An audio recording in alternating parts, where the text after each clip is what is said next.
اس کے بعد جو سب سے اہم ٹاپک ہمارے پاس یہاں آ جاتا ہے اور وہ ہے ریونیو فار دا کمپنی.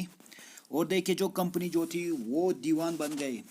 اس کے باوجود بھی ایسٹ انڈیا کمپنی اپنے آپ کو ایک ٹریڈر کے روپ میں دیکھتی تھی اور انڈیا میں خود کو رولر کے روپ میں نہیں دیکھ رہی تھی کہ وہ سمجھ رہی تھی کہ مجھے ٹریڈ کرنا ہے اور مجھے زیادہ سے زیادہ پروفٹ کمانا ہے اور زیادہ سے زیادہ ریونیو انکم چاہتی تھی اور زیادہ سے زیادہ ٹیکس جمع ہو اور ٹیکس ہے جس کا ہم یوز کر سکیں اپنے ٹریڈ کو بڑھانے میں.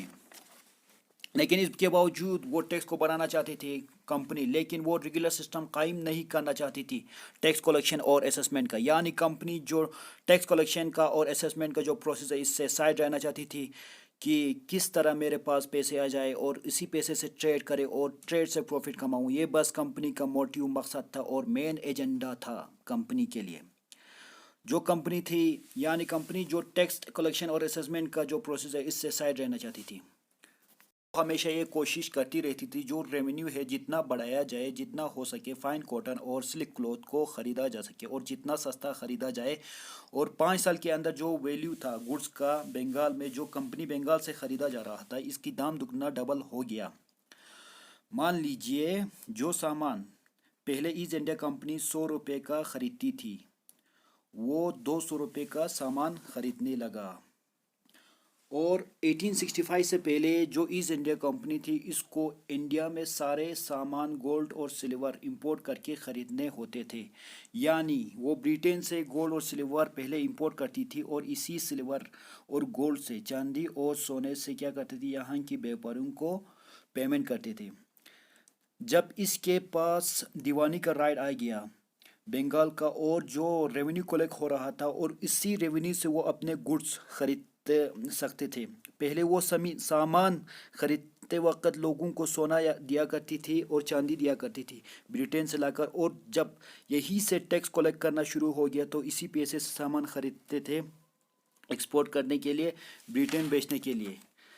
کمپنی کے لیے یہاں تک تو سب چیز ٹھیک رہا، مگر دھیرے دھیرے بنگال کی جو اقتصادی حالت ہے، جو بنگال کی جو اکانومی ہے کافی خراب ہونے لگے اور بنگال میں کافی کرائسس کی حالت ہو گئی. جو آرٹیشن یعنی کاریگر بنکر تھے وہ ولیجز چھوڑ رہے تھے کیونکہ ان کو زبردستی کیا جا رہا تھا کمپنی کو سستے دام پر سامان بیچنے کے لیے. اس کے ساتھ جو پیزنٹ تھے وہ بھی اپنے ڈیوز ٹیکس نہیں دے پا رہے تھے کیونکہ ان سے ڈیمانڈ کیا جا رہا تھا کافی ٹیکس. اور اس کے ساتھ جو آرٹیسنل پروڈکشن تھے، جو کاریگری جو پیداوار تھے وہ بھی ڈکلائن کر رہے تھے اور ایگریکلچرل جو کلٹیویشن تھے اس کی حالت بھی گرنے لگے، کولیپس کرنے لگے. اور 1770 میں بنگال میں ایک قحط سالی کا فیمن کا شکار ہوا اور 10 ملین لوگ، لگ بھگ 1 کروڑ لوگوں کی موت ہو گئی. اس وقت جو بنگال کی 1/3 پاپولیشن تھی، اس وقت کے 3 کروڑ پاپولیشن تھے، اس میں سے 1 کروڑ پاپولیشن کی موت ہو گئی.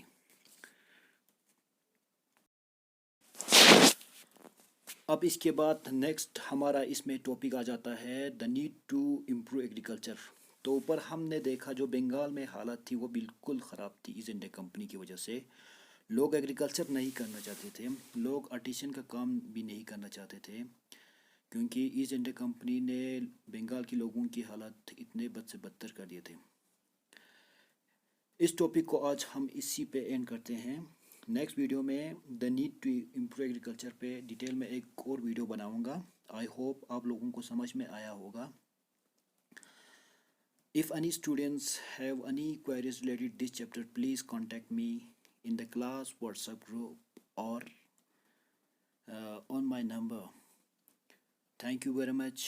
Have a nice day.